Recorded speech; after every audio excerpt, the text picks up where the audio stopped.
Today, we have the privilege of speaking with Katerina Schneider, the founder and CEO of Ritual, a health and technology company that is transforming the supplement industry through traceable science and sourcing. Kat founded Ritual on the belief that better health begins with better ingredients and that women, yes, deserve absolute transparency in their supplements. As a trailblazer in the industry, Kat has been recognized on Forbes 30 Under 30, Inc.'s 100 Female Founders, and Marie Claire's New Guard 50. Thank you, Kat, for being here. Okay, I'm jumping right in. How did you get this started? What was your motivation? Just let's dive into this world of supplements. Sounds good. Thanks for having me. Absolutely. I'm very excited to be here. Good. For a lot of reasons. So Ritual, as you mentioned, is a health and wellness company that is setting a new standard in the supplement industry through traceable science and traceable sourcing. My journey began long before I was pregnant, but I was 4 months pregnant when I started the company. I always knew that I wanted to be an entrepreneur my whole life. My family immigrated here to the US from Ukraine, so I was a refugee. And we lived in a welfare hotel in Brooklyn. And my dad became an entrepreneur. My mom ended up working on Wall Street. And so I was always around that kind of entrepreneurial hustle. I just never really had an idea that kept me up at night.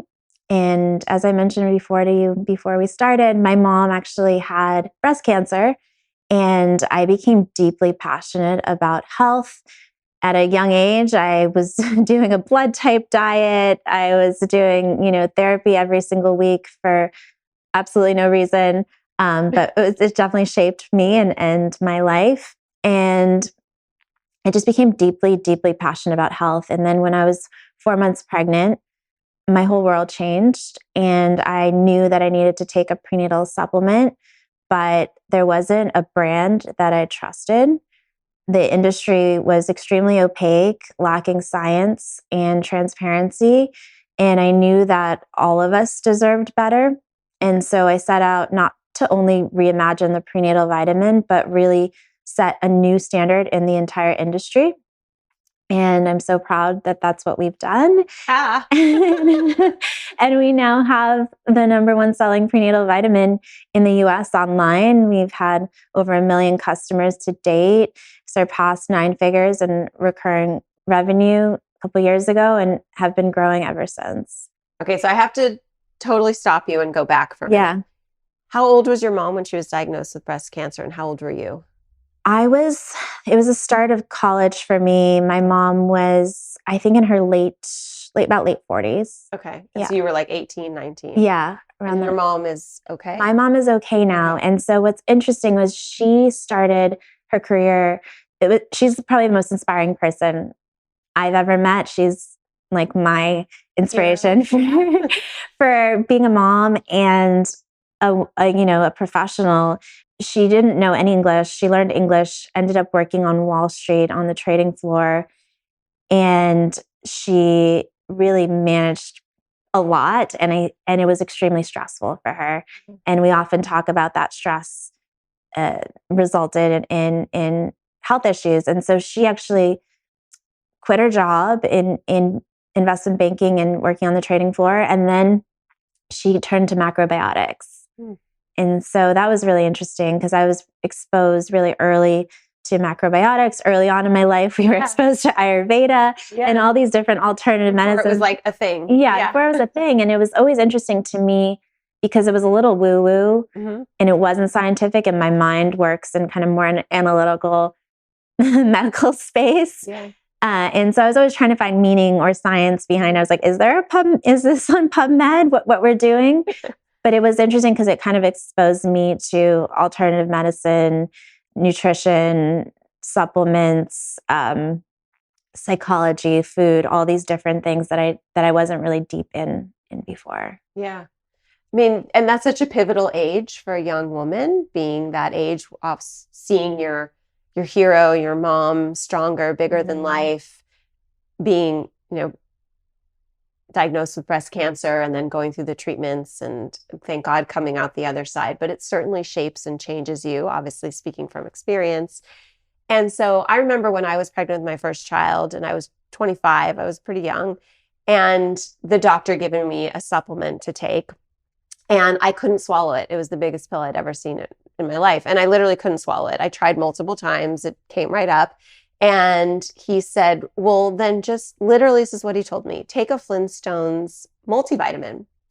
And I thought, is that a joke? Like, if you look at the ingredients, there's literally nothing on the ingredient list that, no offense to Flintstones, but there's nothing on the ingredient list that is medicine. I mean, it's like sugar and different kinds of sugar and coloring.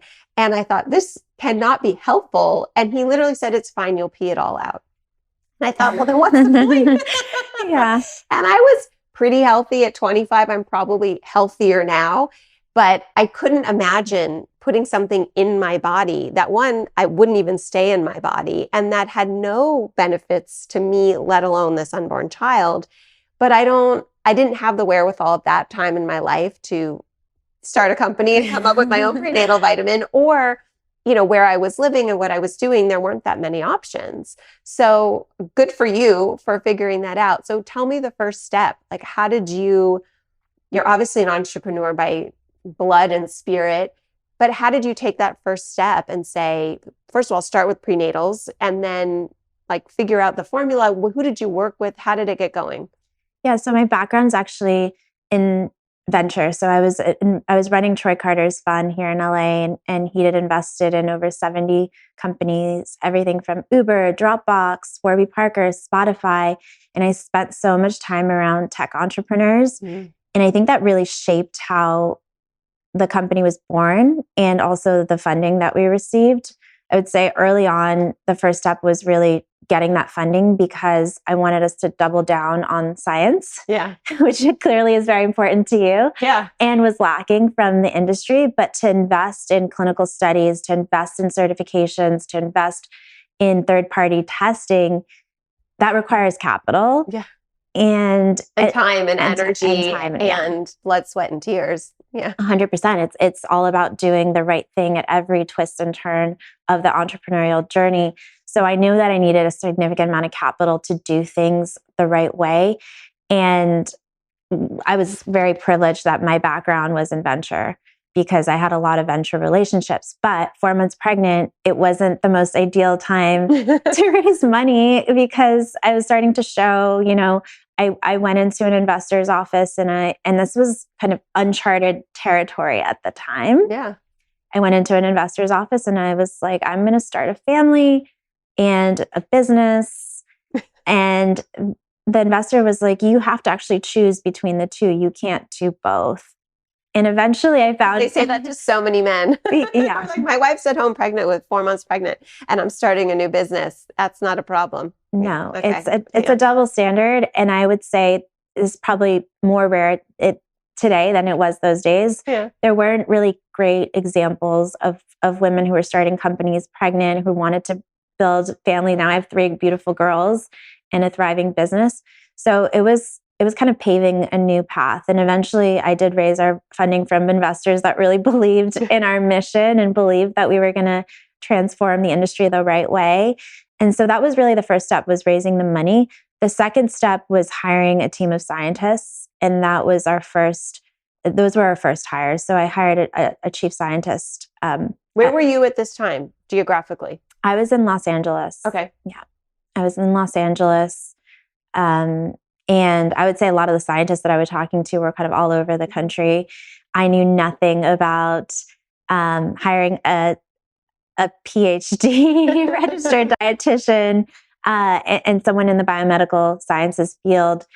And so that was kind of new territory for me, but I knew that I was the right person to start this because I believed that we needed this. We needed to change the industry in this way. And so I was just committed to finding the best scientists. So we hired our founding scientist early on. He had a PhD in biomedical sciences and was a registered dietitian. And And I asked him, I'm like, what is, and he'd been in the industry for 30 years. I'm like, what is wrong with this industry?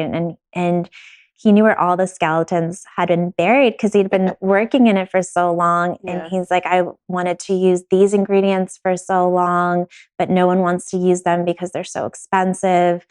And it really helped inform kind of the early days and the early formulations. And now we have a team of 20 scientists, full-time PhDs, registered dietitians. And what I love about our scientific team is it's so cross-disciplinary. Yeah. We have people from academia to physiologists, and it kind of shapes how we think about the formulation process and the products that we put out in the world. It's amazing. I think one of the great advantages of being a woman and a female entrepreneur, and one of the best pieces of advice I got when I started the Lynne Cohen Foundation 25 years ago was from a family friend who's an incredibly successful entrepreneur and businessman. And he said to me, run it like a business and run it like an entrepreneur, and surround yourself with people who are smarter than you are in the areas in which you don't know about, and learn from them and let them do their thing. And I was 23 years old, so I still had a little bit of an ego left where I was like, what do you mean? I can learn everything. Clearly, 25 years later, I've let go of that, or, I have let go of that. Maybe not clearly. I know people that haven't. But I think women, we have that advantage where we can really swallow that and say, there's no way you can learn all of that. And there's no way that you are going to run a business, gather the financing, have the area of expertise that you had already gained, and be a scientist as well. And so using those tools that you had built to gather the best team and find people, like you said, who had been in the business for so long, knew where all the skeletons were buried, and knew what needed to be done to move the needle. I mean, that in itself is just heroic, and also what has allowed you to build a product that's better than what's on the shelves. Yeah, right? I agree 100%. It's all about expertise, and I couldn't think of something that deserved more expertise and knowledge than something that people were putting in their body during one of the most vulnerable stages of their lives. And so that required excellence on every level, and especially with the team that we were going to build. And I would say my background in venture allowed me to raise a significant amount of money to do those right things that the industry hadn't been, that wasn't required by the industry. And to your point, there were people way smarter than I was in a lot of different areas. Yeah. From, we're a technology company. We have a lot of engineers on staff. We built our own software to scientists. And I knew that my role in it was being a skeptic and knowing our consumer, who was also a skeptic, questioning everything. Yeah. And that's really the secret sauce. It's definitely a balance of art and science and skepticism. Yeah. And there's so many moms who, when they get pregnant or have their first child, have this idea, well, I can't find it, so I'm going to build it. And then don't, because your baby grows up and you move on to the next phase. But you really found what was needed, and you found a hole in the industry and a hole that we all needed. So fundamentally, what is the difference between your prenatal supplement than what was out there, or what else that is still out there? I mean, what is the difference? Yeah, that's a great question. So for us, it's interesting. We have the leading prenatal, but we actually didn't launch with a prenatal vitamin. Okay. We started the company with our flagship multi for women 18 plus. Oh. And the reason for that was I really wanted to earn her trust. And that product is the best case study for what we're doing that's so radically different in the industry. Yeah. So that product now has a peer-reviewed and published human clinical study. And we conducted a clinical study with a major university, not required by the industry. Yeah. We use ingredients that have their own clinical studies, but then actually conducting clinical study on the product is groundbreaking. That product also has a patent on the delivery technology. So we often think about the ingredients and the ingredient traceability, but how is that actually being delivered in the body? And so we got a patent on the actual technology of the product. And it also has USP verification, which is a leading third-party verification, and less than 1% of supplement companies have that certification. That's amazing. So it's really this perfect trifecta of everything that I found was missing, and the best case study of how we want to change the industry and how we want every product to be with those higher standards. That's incredible. Yeah. I mean, that's really incredible. I just need a minute to let that sink in. So you have 3 daughters. How are you raising them nutritionally differently than you were raised? Not that our parents didn't do a good job, not that your mother and your father didn't do a good job, but we know more, and clearly you know more. Yeah. So are there like 3 things that you could say that you're doing a little differently or more intentionally than perhaps you had or you and your peers had when you were growing up? So I grew up in a very interesting household. My parents are health fanatics. Yes, you mentioned that. So I would say I'm even more relaxed, oddly, than they are. My parents come to my house and test my water and bring devices to test our water quality. And then, I left for a moment and they put a filter under our sink that is the highest grade filter. So I love that. So that's kind of how I grew up. We had a Norman Walker juicer growing up before press juicing was a thing. So for me, it's actually, I would say there's a lot of things that I'm doing but it's definitely not the norm. And if anything, I'm stepping back and trying to make that balance okay for them, because I grew up in a world where that balance was not really there. So sugar is one area that I'm particularly passionate about. And it's actually when we launched our kids gummy multivitamin, very different from your Flintstone. Yeah. It was really important for me to create a sugar-free product. And I remember going to our kids' pediatric dentist, and he was like, "You better not give your kids these sugary gummies, vitamins. I see a lot of kids coming in here with problems from those on their teeth." Like with their teeth. Rotten teeth, literally at age 6. Totally. Yeah. So when we were setting out to create a kids product, I'm like, this has to be sugar-free. This is really important. And we created a sugar-free gummy using monk fruit and fiber. And so that I was really proud of that. So sugar is a big issue in the US. I mean, we have incredible rates of childhood obesity and diabetes. And it makes me sad as someone who actually grew up, living for the meals in my school, because we were so poor, and I was waiting for to go to school and eat, the lunches and everything that was provided. I feel like there hasn't been that much change there at all. Pretty depressing. It's pretty depressing. So sugar is a big issue. To me, it's wild how many kids products have really high levels of sugar. And I would say like 10 grams. And that's not necessary. And so when you actually add up the amount of sugar our kids are consuming on a daily basis, it's pretty wild. So I try to limit the amount of sugar. I always opt in to more savory foods.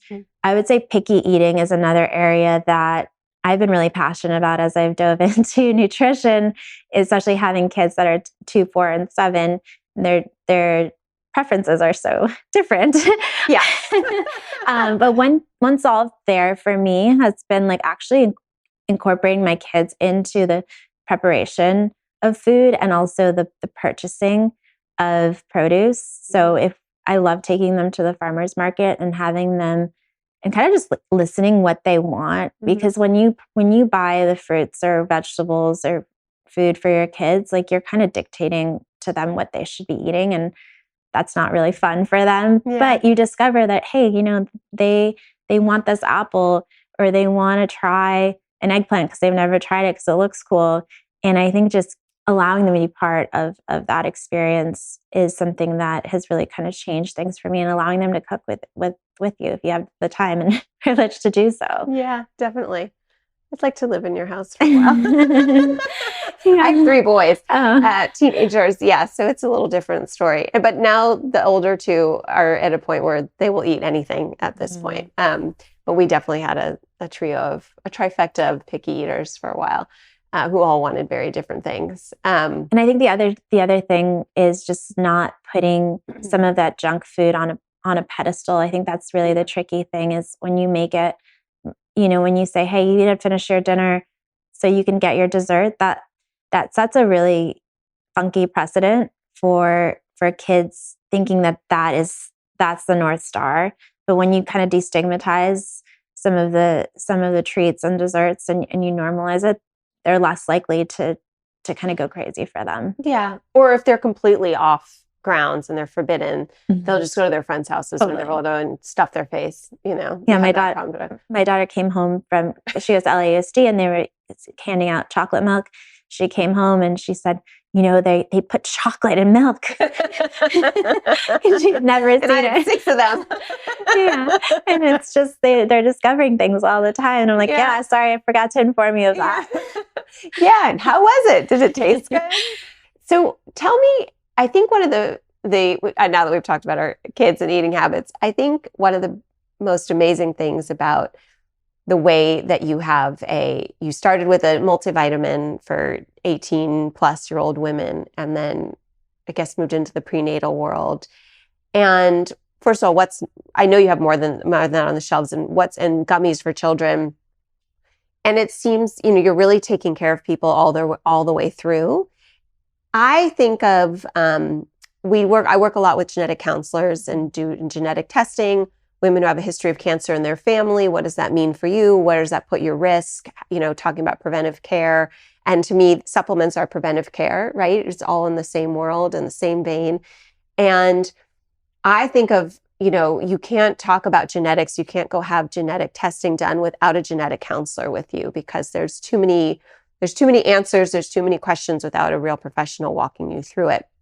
Some ways I think of supplements the same.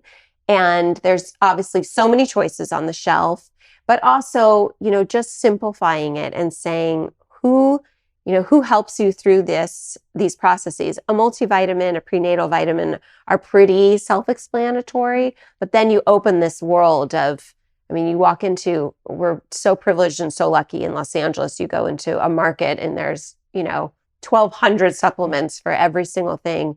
And sometimes you look and it's just, well, what's good and what's bad and what's the best?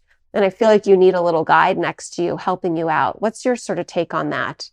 Well, I love that you brought up genetics, because it's actually, I'm not actually going to answer your question, but I will eventually. Okay. But I think genetics is something that was so interesting to me, even just how we selected ingredients as a company, and that not all ingredients are created equal. And we have this 4-step scientific process in formulating our multivitamins, where the first is, you go to the market and you see the multivitamins and they have like 40 ingredients, right, many of which we're already getting from our diets.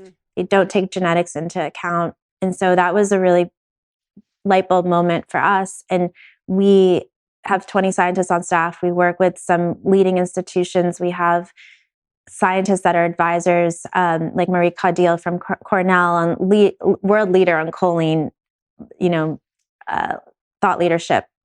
And so when we were formulating our products, we created this 4-step process where we look at what is it that people are getting from their diets. We comb NHANES data and leading published data.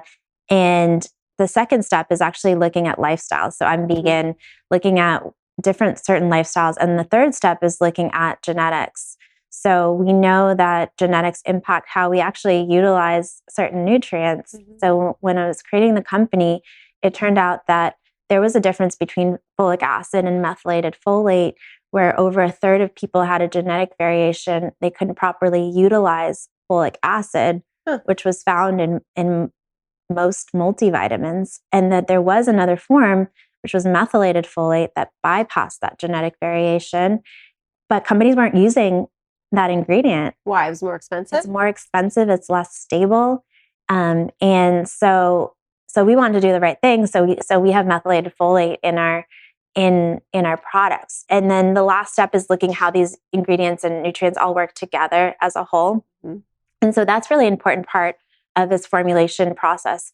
I don't think it's something that you as a consumer need to fully understand when you're navigating the supplement aisles. But I think the biggest takeaway when you are navigating those aisles, our ingredients matter, and ingredient forms matter. And I think that wasn't something that was previously really understood or thought of. It's why traceability became a core part of our brand since the beginning. You can go on our site and see our ingredients, where they come from in the world, why they're there, and the final destination of manufacturing.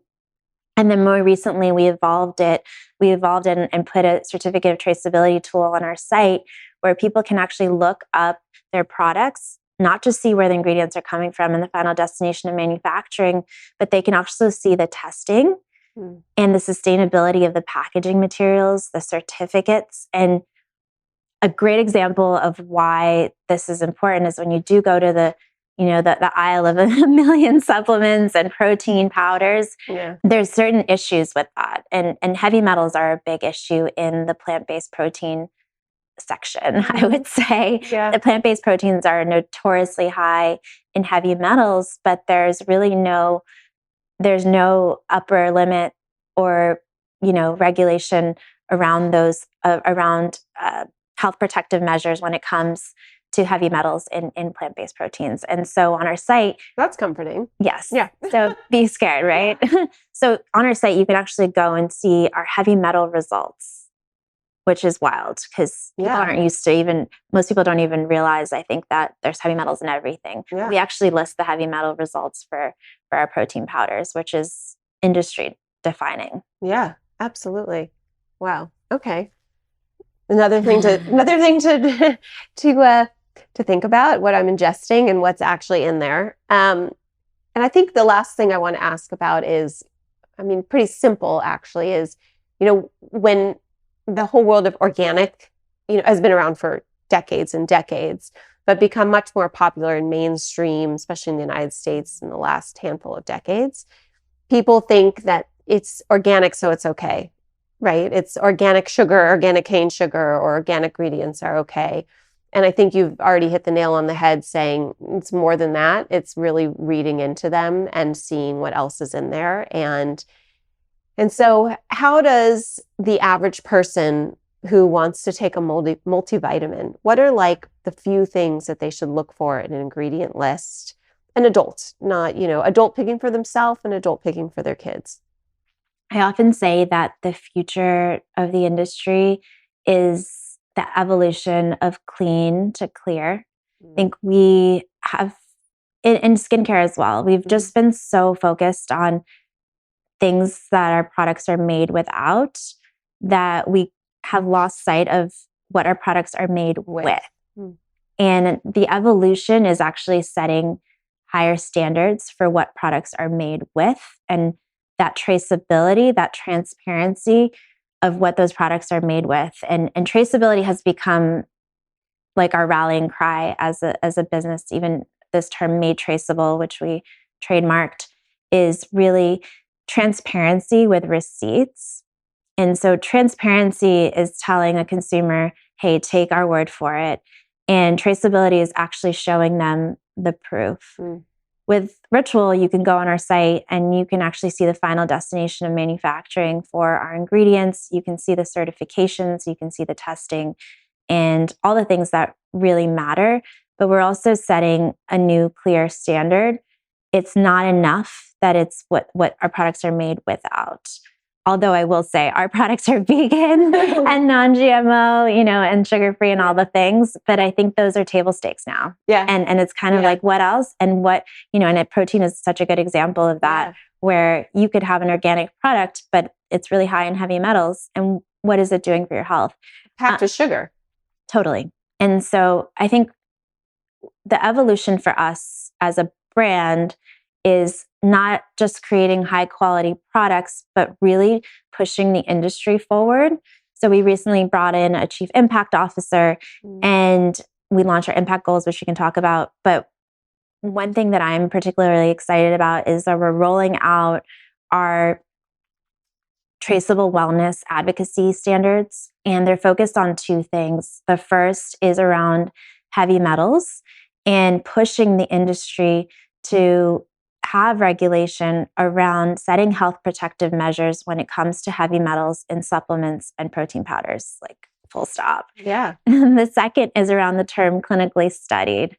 It's a term that is loosely used and not well defined. And you have products out there that have potentially they have ingredients that have been clinically studied, maybe, but they're not even in the right dosages that correspond to those clinical studies. We're excited to have actual clinical studies on every single one, our own clinical studies on every single one of our products by 2030. And none of this is required by the industry, but it's a standard that we really believe in. I love it. It's such a funny term, clinical studies, because literally, I think for a long time it had such a weight. And clinical studies, you sort of have this vision of people in lab coats and people coming in and doing studies. And nowadays, who the heck knows literally, who knows what that means, right? Like it could mean a focus group of 10 random people being, in a room with some person from a company. I mean, it's so loose and it's pretty scary. It's scary because it not only impacts efficacy of products, but it impacts the safety. And for us, we always make an effort to, when we're using an ingredient, we look at the clinical studies that have been done on that ingredient. And then we take it one step further, like for the multivitamin Promin 18 Plus, and we conduct our own clinical study showing, 43% increase in vitamin D levels over 12 weeks. And that's not even enough because, like you said, there's no one validating that clinical study. You don't know how many subjects are in that study. Like it could be a gobbledygook. Exactly. You don't have to put publishing it. And because we have so many academics in the business, it's why they're there. They're like, we want to be publishing these studies so that they can get reviewed by the scientific community and validated. And so we went out and published our clinical study in Frontiers Journal, which I think is the right thing to do because, like you said, consumers, it's become such a commonly used term. You have no idea what it means. My biggest pet peeve is when people say clinically studied, and they actually do have clinically studied ingredients, but they don't match the dosage in those clinical studies. How would the consumer know that unless you're reading, PubMed and all these things? Also, clinically studied can be decades old.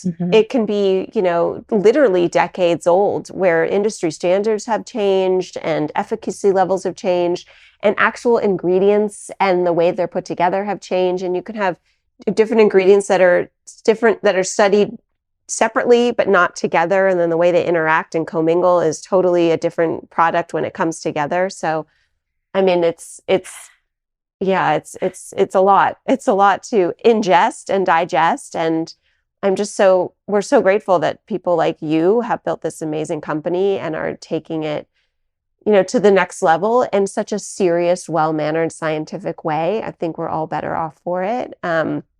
We could go on and talk, I think, the entire day about this and get into lots of other areas of discussion.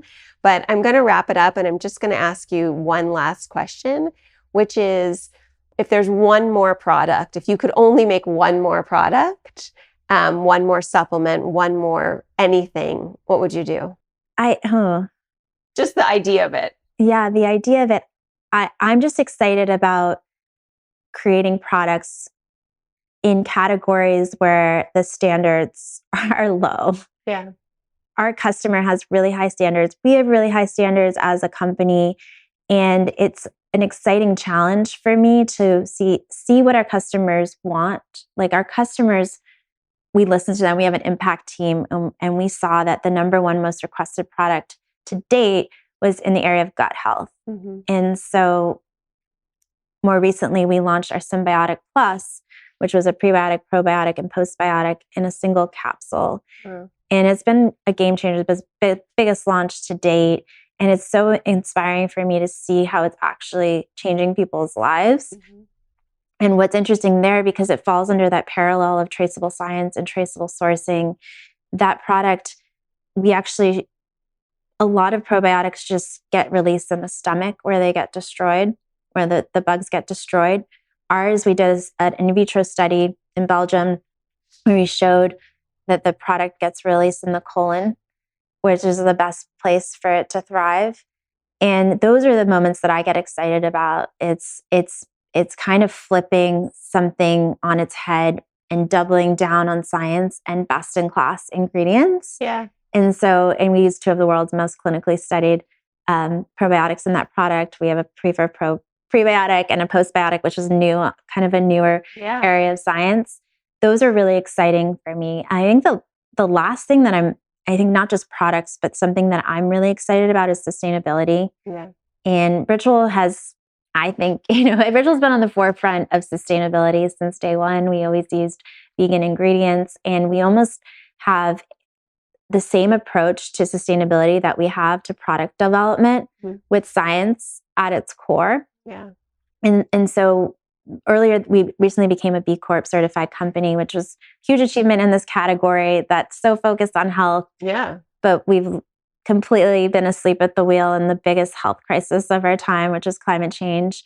And we rolled out our impact goals. So we rolled out 3 goals. The first was 100% traceable ingredients. And we achieved that at the end of last year, where you can see the final destination of manufacturing of our ingredients.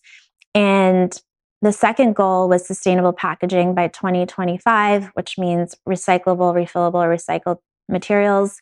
And we are 74% of the way there, which is really exciting. We saw that, our post-consumer recycled multivitamin bottle, which meaning it's 100% from recycled materials, has saved close to 15 million water bottles from going in the trash, and uses 59% less carbon than glass. Wow.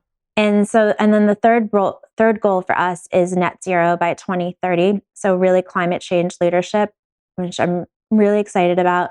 We've assessed our footprint on carbon from scope 1, 2, and 3 emissions. And I think what's been really exciting there, we're doing LCAs on products, but one thing that's been really exciting there is even just seeing that the peas we use from a partner, Purist, where our North American peas are grown here and they're regeneratively farmed, are actually sequestering carbon. So it's removing carbon. So it's just been really fascinating to see kind of our work and on when it comes to carbon, when it comes to climate leadership, is really parallel to our leadership when it comes to science in the category. I love it all. It's amazing. Thank you so much for being here. This has just been enlightening, uplifting, and I just am so happy to talk to you today. And everything that you've done from the time you were a really young person to now a still very young person is remarkable. So thank you for everything you've done for the world, really, and for young people up until, everyone enjoying your products, and everyone else should. So thank you so much. And the way you're changing the world is really incredible and inspiring. Thank you for having me. I'm also just really inspired by everything you're doing to change the world as well. And I know that the team wanted to give a code, if it's okay, for your listeners. Yes, please. And the code is SEAM, and it's 20% off. Oh, amazing. Thank you so much. Yeah, thank you so much.